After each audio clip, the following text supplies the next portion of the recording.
이 개신교가 우리 한국에 들어온 것은 지금 언더우드와 아펜셀러 1885년을 기점으로 하면 이제 1137년이 됩니다. 137년. 이 137년밖에 되지 않은 한국 기독교는 지금 제2의 혁명의 개혁이 필요하다고 아우성치고 있습니다. 개혁이라는 한문 단어를 보면요, 그 혁자가 가중혁입니다. 그러니까 살 가죽을 벗겨낸다는 뜻입니다. 그런데 아무도 그런 혁명적 고통은 감당하지 않으려고 하고 입으로만 개혁을 하고 있는 겁니다. 입만 살아가지고 말로는 뼈도 발라낼 것 같은데 그야말로 말뿐이죠. 이렇게 말씀을 대언하는 여러분의 담임 목사도 입술에 근육은 없고요, 개신교에 속한 대한예수교 장로의 통합청 목사임에 불과합니다. 종교개혁의 선구자들이 목숨을 걸고 주장한 내용이 크게 5가지, 여러분 잘 아시지만 다시 한번 반복해 봅니다. 그런데 이 5가지를 주장했던 근본적인 배경, 루터가 95개 조항을 고쳐야 될 것을 내걸었던 근본적인 발단이 된 원인이 하나 있습니다. 이게 뭐냐면 로마에 가면 성계단교회라는 것이 있습니다. 콘스탄티누스 황제의 어머니였던 헬레나 여사가 4세기경에 예수께서 재판을 받았던 그 예루살렘 빌라도 재판정 계단 대리석을 로마로 갖고 와서 그 성전 건축하는 데 사용했다는 겁니다. 그 교회 안에 28개의 계단을 만들어 놓고 있는데 이 수도사들, 사제들이 그 훈련장, 영성훈련장으로 사용을 합니다. 그런데 이 빌라도가 28계단 그 무릎으로 오르면 어떤 죄라도 용서받는다고 하는 전설을 가지고 있는 것이 천주교의 전설입니다. 그래서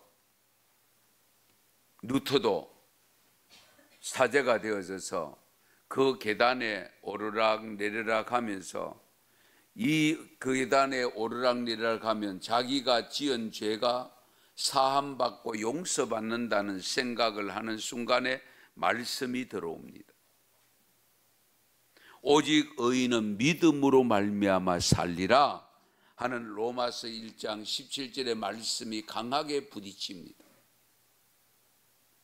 믿음으로 살리라 했는데 이 계단 오른다고 해서 용서받는다?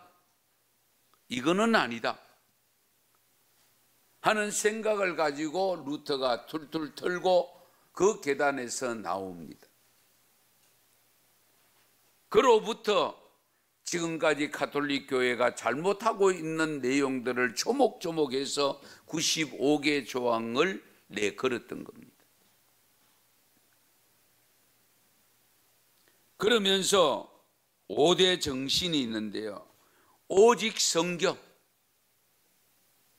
디모데후서 3장 16절 말씀, 모든 성경은 하나님의 감동으로 된 것으로 교훈과 책망과 바르게 함과 의로 교육하기에 유익하니 오직 성경, 오직 그리스도다. 다른 이로서는 구원을 얻을 수 없나니 천하 사람들 중에 구원을 받을 만한 다른 이름을 우리에게 주신 일이 없다고 하는 사도행전 4장 12절 말씀, 오직 그리스도다. 오직 믿음이다. 오직 의인은 믿음으로 말미암아 살리라. 오직 은혜다. 에베소 2장 8절에서 9절 말씀, 너희는 그 은혜에 의하여 믿음으로 말미암아 구원을 받았으니 이것은 너희에게서 난 것이 아니요 하나님의 선물이라 행위에서 난 것이 아니니 이는 누구든지 자랑하지 못하게 함이니라 하는 말씀. 마지막으로 오직은 오직 하나님께 영광입니다. 이는 만물이 주에게서 나오고 주로 말미암고 주에게로 돌아감이라 그에게 영광이 세세에 있을지어다 아멘 하는 로마서 11장 36절 말씀과 우리 교회가 표정하고 있는 고린도전서 10장 31절, 그런즉 너희가 먹든지 마시든지 무엇을 하든지 다 하나님의 영광을 위하여 하라. 할렐루야. 이렇게 5가지 정신을 가지고 시작된 개혁운동은 엄청난 희생과 피를 흘리며 교회의 개혁을 시켰고요, 역사의 변화를 가져온 것이 사실입니다. 오늘의 개혁교회 개신교, 일종 우리 영어로 프로테스탄트라고 표현합니다. 그런데 이 개신교는 오늘에 이르러서 문제에 직면하고 있습니다. 개혁하기를 중단한 교회가 되어버렸습니다. 지금의 우리 교회가 소속된 개신교의 모습이 어떠한가? 어떤 점에서는 지금은 가톨릭 교회가 더 개혁적이고 개신교에서는 개혁신앙이 후퇴하고 있다라고 지적을 받고 있습니다. 금년에 종교개혁 운동이 시작된 지 505년이 되는 해입니다. 우리는 대오각성을 해서 정말 살과 뼈를 깎는 마음가짐으로 다시 개혁적 신앙으로 나서야 됩니다.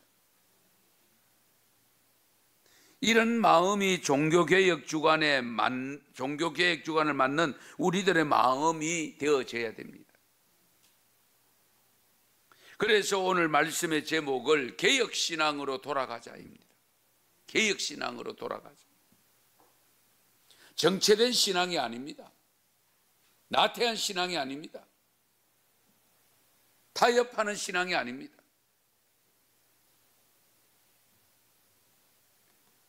종교개혁 사건은 역사적 유물로 박물관의 전시물로 남아있는 것이 아닙니다. 여러분. 종교개혁은 이어져 왔고 지금도 진행 중이고 앞으로도 지속되어져야 되는데 문제는 중단된 듯한 느낌을 받고 오히려 후퇴하고 있는 듯한 느낌을 받고 있는 것이 현실입니다.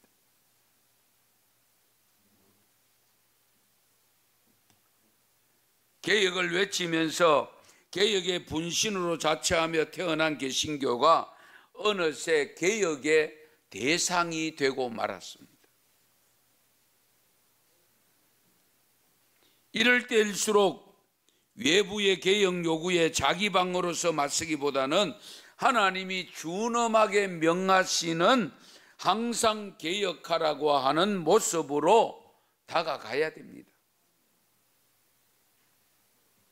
하나님께서 교회가 세상의 빛과 소금으로 개혁하는 교회를 먼저 선택하셨는데 그것이 하나님의 섭리고 은총이었습니다만 우리가 진정으로 개혁해야 될 상황에서 하나님의 음성을 들어야 되지 않겠습니까?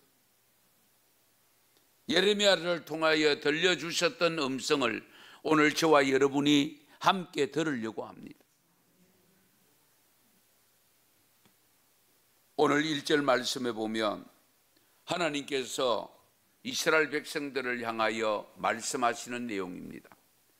이스라엘아, 네가 돌아오려거든 내게로 돌아오라.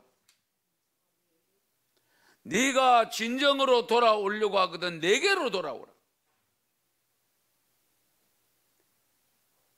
바알 신으로 갔고 아세라 신으로 갔고 여러 이 우상을 섬기는 신으로 향한 그 마음이 돌아오는데 돌아올 때에 엉뚱한 데 가지 말고 여호와께로 돌아오라. 내게로 돌아오라.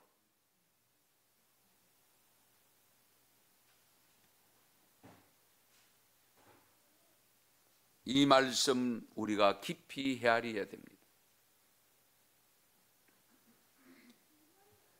우리는 신앙생활을 하면서 항상 자신을 돌아봐야 됩니다. 자신이 지금 어디로 가고 있는지, 가고 있는 길이 바른 길인지, 자기가 위치하고 있는 곳이 어느 곳인지,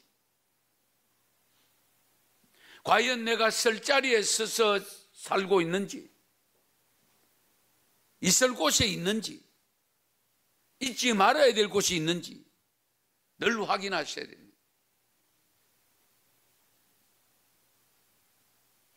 혹여나 바르지 못한 길, 가서는 안 되는 길로 가고 있다면 오늘 예레미야 선지자를 통하여 주신 말씀을 들어야 됩니다. 이스라엘아 네게 돌아오려거든 내게로 돌아오라. 이 이스라엘은 뭡니까? 오늘 우리 믿음의 성도들을 일컫는 넓은 의미입니다. 지금 내게서 떠나버린, 일시적으로 순간적으로 떠나버린 너희들 믿음의 형제들아 돌아오라. 돌아오다가 멈추지 말고 다른 길로 가지 말고 내게로 돌아오라. 할렐루야. 하나님께로 돌아오라는 겁니다. 온전하게 돌아오라는 겁니다.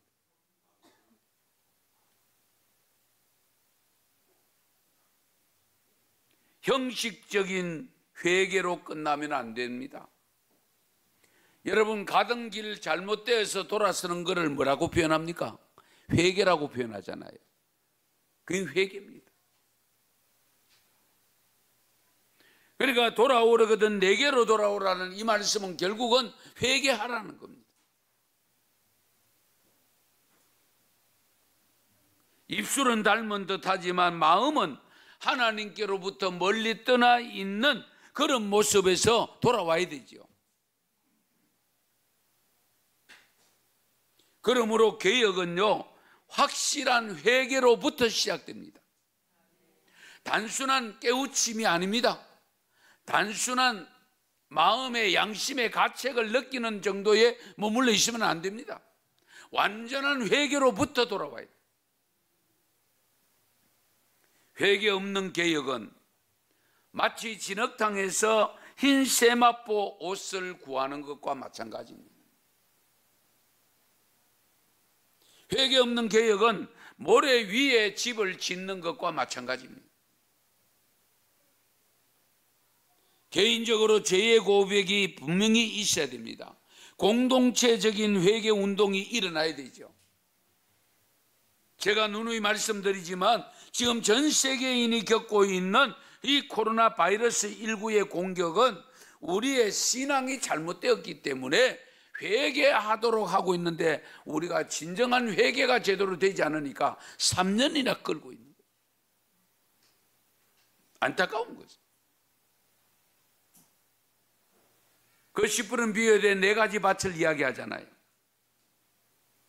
그 세 번째 밭 이야기를 보면 가시떨기 나무가 무성한 밭은 무엇을 의미하느냐? 세상의 염려와 걱정과 재물의 유혹과 각종 욕심을 의미합니다. 거기에 파종하지 말라. 그런 마음 가운데 말씀 뿌려봐야, 말씀 들어봐야 뿌리를 못 내려 열매를 거둘 수 없어. 그래서 우리가 세상의 염려와 걱정 버리셔야 돼요. 과감하게 버리세요. 그래서 무엇을 먹을까, 무엇을 마실까, 무엇을 입을까, 그건 세상 사람들이 구하는 것인데 너희들 그런 걱정 제발 하지 말아라.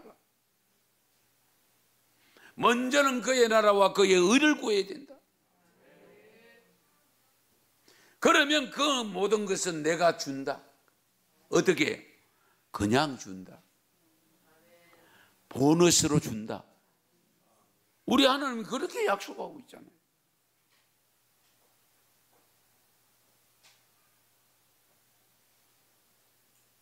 온전한 마음밭이 되어져서 회개하는 마음이 되어져서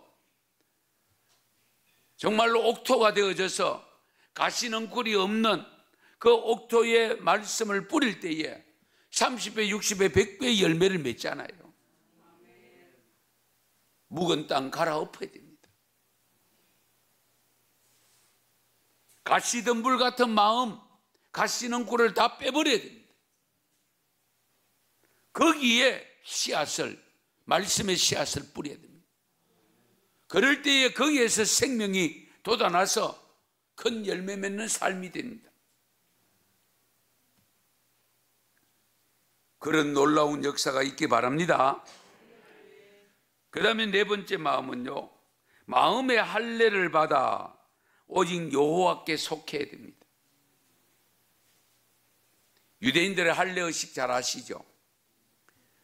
할례를 받아야 하나님의 선택된 백성으로 생각을 하는 그들에게 육신의 할례는 받았는데 마음의 할례를 받지 못한 것을 지적합니다. 오늘 본문 4절에 보면 유다인과 예루살렘 주민들아 너희는 스스로 할례를 행하여 너희 마음 가죽을 베고 나 여호와께 속하라. 마음 가죽을 베어라.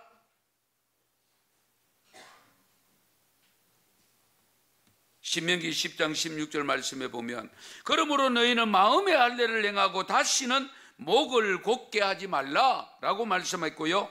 30장 6절에 보면 내 하나님 여호와께서 네 마음과 내 자손의 마음에 할례를 베푸사 너로 마음을 다하며 뜻을 다하여 내 하나님 여호와를 사랑하게 하사 너로 생명을 얻게 하실 것이며 할렐루야. 마음의 할례를 받아야 생명을 얻는다고 했습니다. 여러분 말씀 대충 소홀히 하면 안 됩니다. 그래서 사도 바울을 통해서 주신 말씀 로마서 2장 28절 29절 같이 읽겠습니다. 무릇 표면적 유대인이 유대인이 아니요 표면적 육신의 할례가 아니니라. 오직 이면적 유대인이 유대인이며 할례는 마음에 할지니 영예에 있고 율법 조문에 있지 아니한 것이라. 그 칭찬이 사람에게서가 아니요 다만 하나님에게서니라. 아멘. 결국 겉으로 드러난 변화가 아닌 마음의 변화가 우선되어져야 됩니다. 마음의 변화. 마음이 새 사람 되어야 됩니다. 새롭게 되어야 됩니다. 겉으로 교회 다니는 것만으로 만족하면 안 됩니다. 직분 받은 것으로만 만족하면 안 됩니다. 속 사람이 변화된 마음의 할례를 받아야 됩니다. 겉만 바뀌고 속이 안 변할 때에 예수님은 회칠한 무덤이라고 표현했고 그것이 곧 바리새주의적인 신앙이라고 이야기하고 있습니다.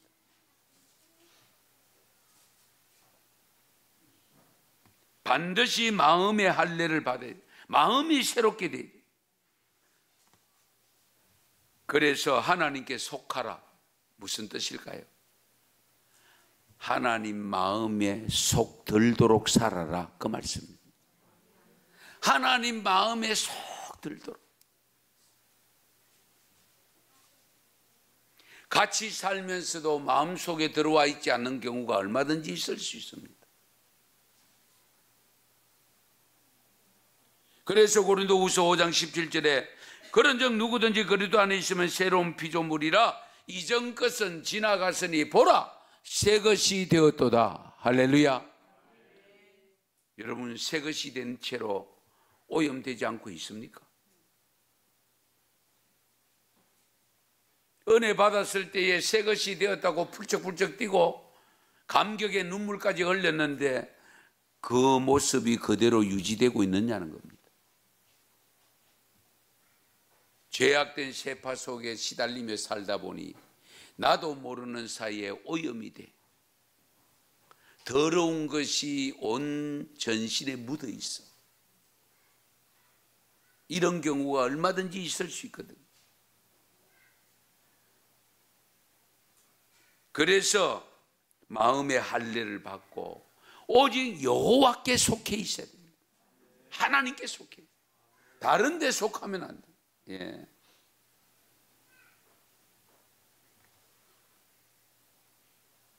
마지막으로 주신 말씀이 있는데요. 견고한 성 시온에 모여야 됩니다. 오늘 본문 5절 6절 같이 읽습니다. 너희는 유다에 선포하며 예루살렘에 공포하여 이르기를 이 땅에서 나팔을 불라 하며 또 크게 외쳐 이르기를 너희는 모이라 우리가 견고한 성으로 들어가자 하고 시온을 향하여 깃발을 세우라 도피하라 지체하지 말라 내가 북방에서 재난과 큰 멸망을 가져오리라. 아멘. 외치라고 했습니다. 나팔을 불라고 했습니다. 왜? 경각심을 주어서 사람들을 불러 모으라는 거예요. 어디에? 시온에.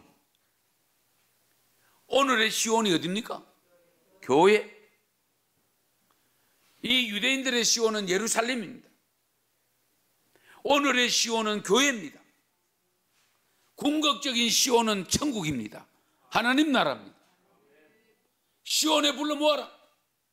모이라고 해라. 외쳐라고 했습니다.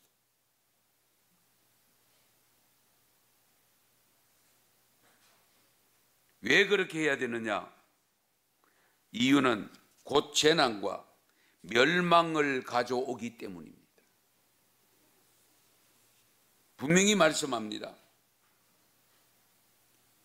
내가 북방에서 재난과 큰 멸망을 가져오리라. 시온에 들어오면 안전하다 그 말씀이잖아요. 우리 주님이 피난처가 되신다 그 말씀이잖아요. 시온에 불러 모아. 그래서 우리 성도들은요 항상 시온이즘, 시온 중심으로 살아야 됩니다. 말씀 중심으로 사시고 교회 중심으로 사시고 천국 중심으로 사시기 바랍니다. 우리가 그 믿음 가진 것이 기독교 신앙입니다. 그런데 우리가 세상 속에 죄악된 세상 속에 살다 보니까 마치 유다 백성과 이스라엘 백성들처럼 우리도 떠나는 경우가 발생합니다. 안타깝게 멀어지는 경우가 발생합니다. 안타깝게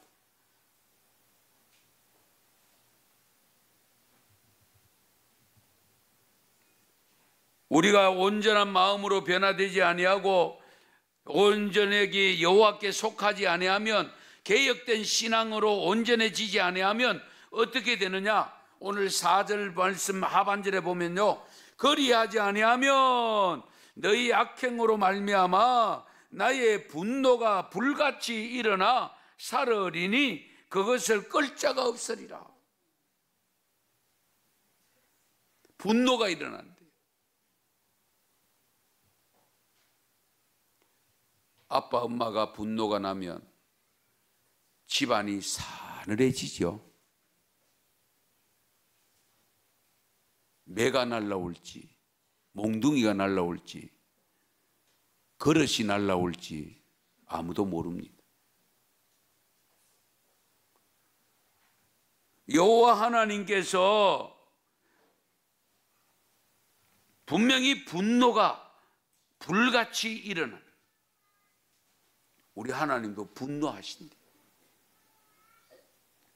우리 믿음의 성도들이 성도답게 살지 아니하고 주께로 돌아오지 않고 머뭇거리고 있을 때에 분노가 일어나면 어떻게 됐냐? 그것 너희들을 살른다고 표현해요. 소멸된다고 했습니다. 그런데 그 불을 끌 자가 없다. 누가 꺼야 되느냐? 불을 낸 하나님이 꺼야 된다. 오늘 예배드리는 우리는 이미 이 시온성으로 이민 온 자들입니다. 저는 이민이라고 표현합니다. 이민 온 자들. 여러분 집안 식구들 가운데 혹 이민 간 분들 계십니까? 이민 가면 그 이민 간 그 나라 법을 따라야 되지, 옛날에 살던 이민 떠난 그 나라 생각하고 그 나라 법 지켜봐야 소용없습니다. 반드시 이민 간 그 나라 법을 지켜야 됩니다. 우리는 시온성의 부름을 받아 시온성에 모여 시온성을 향하여 다름질 치면서 이민 온 자로서 살아간다면 우리는 오로지 하나님의 말씀 듣고 말씀에 순종해서 말씀대로 살아야 됩니다. 이건 잊어버리면 안 돼요.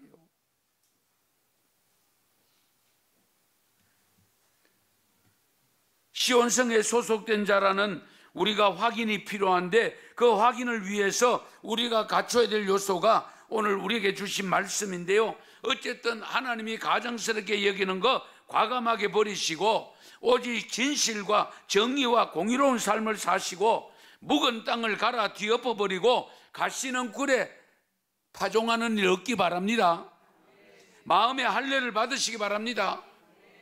그래서 오로지 여호와께 소속되어져야 돼요. 은성교회, 여기에 불러 모험을 당하고 여기에 모여서 있으면 어떤 일이 닥치더라도 하나님이 보호해 주실 줄 믿으시기 바랍니다. 그래서 날마다 개혁된 신앙으로 다름질 치면서 정말 주님 앞에, 사람 앞에 하나님은 기쁘시게 만들고 영광 돌리고 그리고 늘 칭찬받는 믿음이 되어져서 정말 많은 사람들이 나도 예수 믿어야 되겠다 하는 생각을 갖게 만드는 우리 모두가 될 수 있기를 축원합니다.